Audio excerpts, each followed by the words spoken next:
So there's a moment in this when Patrick Stewart's character of Poop responds to a joke by saying, "Aim higher." And I can't help but feel that that's just the general consensus for the movie and the efforts behind it as a whole. Probably worth getting out of the way. We're not the demographic for the Emoji Movie. I'm not entirely certain what exact target audience Who's it for? Yeah. Because there are jokes in here for the adults, but then on the other hand, it seems like it should be for 6 to 10-year-olds. Yeah.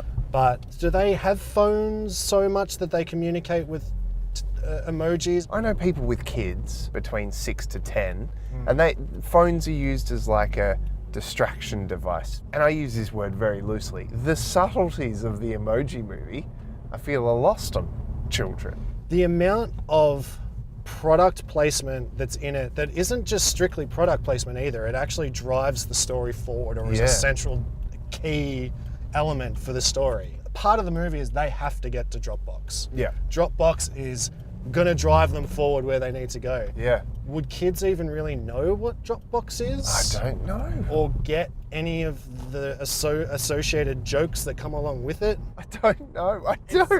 It's not for kids then, because that just, a lot of the content in it just doesn't seem tailored for them.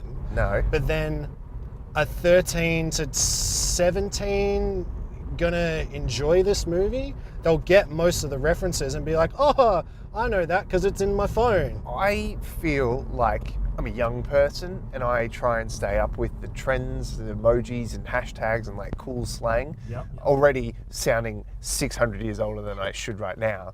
But even in this, some of the terminology used, like the high five guy gets, somebody insults him and he goes, oh, shade.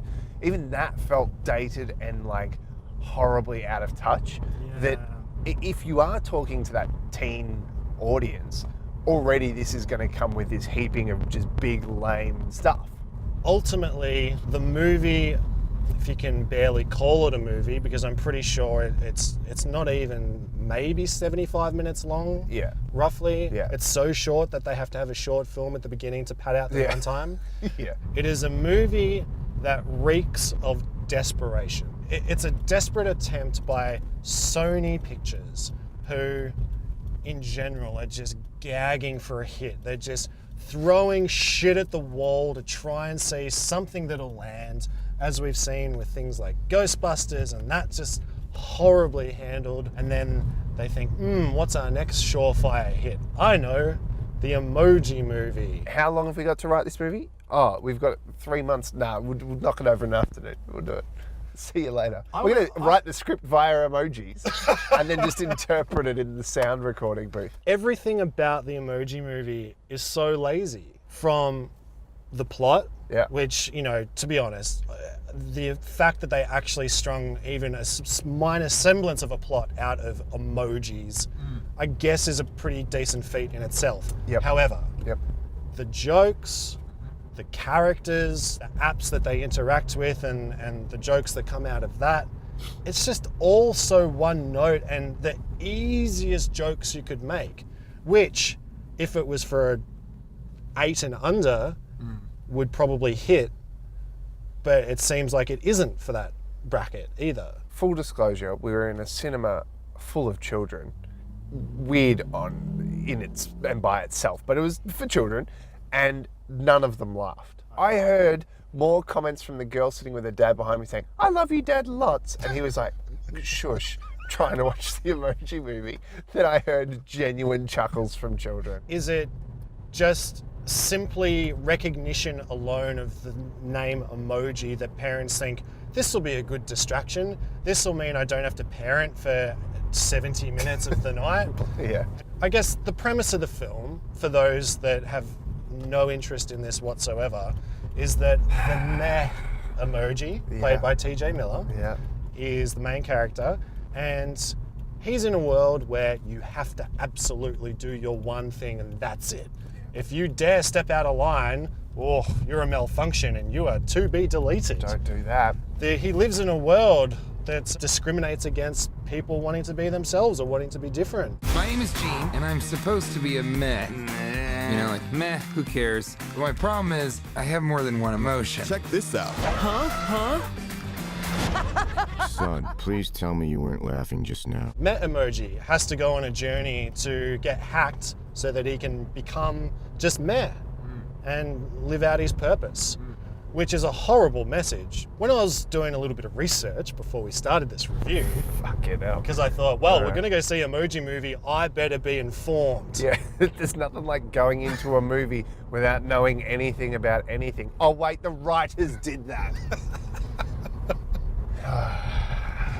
Yes. Yes. So, the director, Tony Leondis, if I'm pronouncing that correctly, is an outly gay man, apparently. And he described this film as being very personal to him because it's about, you know, trying to be something different in a world that isn't accepting of that. Yep. And I thought, really, why would you pair that message of being, you know, proudly gay with the Emoji Movie? Well, mate, because we're not ready as a society to accept emojis that aren't the same. Marry whoever you want, but don't send me the wrong emoji or one that's confusing. Fuck. What's next, mate? What's next? That is unacceptable. Hell in a handbasket this world is going. Goodness me. We have an incoming text. We are go for Matt. Who, me? What's he doing? He's making the wrong face. Huh? What the heck? So, I guess let's get into the whole product placement. Well, see, now here's where I reckon Sony was smart, because this movie will make enough back to cover any costs. But I feel those costs were so low because Dropbox, Twitter, there was a good 6 or 7 times I saw the Crackle logo, like as an app. Who uses Crackle? Sony does, because they're like, oh, we own Crackle, we better put that in there. Like, all of these product placements were so obvious, and you could argue that it's trying to create an authentic phone experience.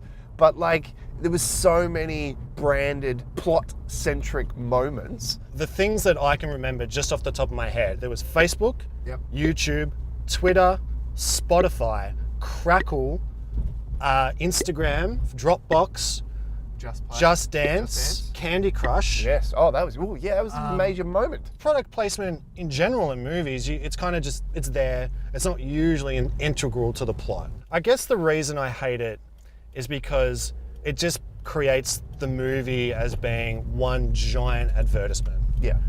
And that's its sole function. It's like, it's here to advertise these products, which most people will probably already have on their phones anyway. So does that mean that they're now targeting their products at children? Yeah. So that just makes it feel dirty? Evil. Because I'm pretty sure no child has any use for Dropbox. Yeah. Correct me if I'm wrong. Oh, you never know, mate. I'm an emoji. I've got to have some sort of purpose here. I'm gonna help you. We need to get off the phone and find the source code. Then I can fit in. Let's roll! Did you like any of it? What is the redeeming features in your eyes? The ultimate message for the main character was to, yes, it's good to be yourself and you should embrace that and not be what society expects of you. Yeah. That's it. Did you like anything about it? I liked that it ended. I like that we got to leave. I wish it was smarter. I wish it were the Shrek of emoji movies as opposed to the, I don't know, Meet the Spartans of spoof movies. It's just so poorly done and just rests on its own. You guys use the poop emoji, so watch it make poop jokes. Done. Yeah. Like, and we'll have it played by a knighted sir, Patrick Stewart, because that's funny. It is funny. Okay, son, what do we do after we go potty? Should we wash our hands? We're number 2. That Candy Crush segment, man, it just made me feel ugh. It's basically the main character gets dropped into it when they transport through apps, and they have to play it to get him out of it. So you could do that, but instead, when he lands in it, it pulls back to a wider shot and shows the whole board and has a sign drop down with Candy Crush, and as the thing goes, Candy Crush. Yeah. Oh, beat us over the head with that, why don't you? Where am I? Candy Crush. Divine. Sweet. Tasty. Delicious. I'm surprised they didn't like hand out little brochures at the end of it saying, and here's where you can download all of the apps you saw in today's feature presentation. The whole movie is about the world of the emojis and how the user, Alex, who by the way is basically a main character, he's the one that uses the emojis but gets no screen time or development or anything. It's basically he wants this girl, what emoji should he send her? The whole thing about it is that that's what the kids need to do to communicate. They need to choose the right emoji. You can't just go up and talk to somebody, use your words like a human being. Can't do that. You have to rely on this horribly inefficient and somewhat comical form of communication that is the anti-communication, because I would argue that it actually drives you apart for it to be aimed at such a young target market, amping up that element of you've got to choose the right emoji for your communication. Yeah. And there's actually a point at the end where I turned to you in the cinema and laughed out loud. Yeah. And he finally chooses the emoji, and it's a multifaceted emoji, which is part of Meh's character development. Yeah.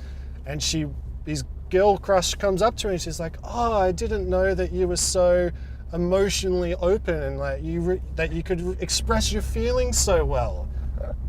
It was a fucking emoji! Yeah. What? Look who just sent me a text. Addie McAllister? What should I say? Just play it cool. Thoughts? Yeah, look, 0 stars from me. That's about it. Like, what else is there to say? If we're into final thoughts and ratings, I'm just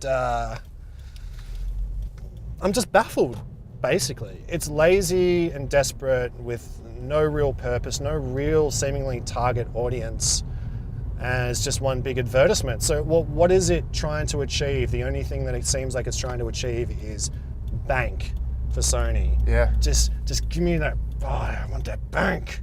Before you watch the Emoji Movie, do anything else with your life. It's short, sure, but it's 70-ish minutes you can't get back. You could slow cook a roast. You could learn how to knit. You could learn how to knit. You could actually go have a conversation with somebody. Or you could send every emoji individually to each person in your contacts book and get more enjoyment from that than watching the Emoji Movie. I don't even have a rating for it because it was so abysmal. Could we say it was meh? I think we could say it was meh. Yeah. Oh, I'm never eating another piece of candy ever again. High five, don't do it. Don't you do it. It's already been in there once. Well, in the meh-est sense of meh, thank you, Matt. I appreciated having you along for the ride. Thanks, mate. It was so good. That's been our episode of the Emoji Movie. Don't see it, please. Don't. And we'll see you next time. Meh. Meh.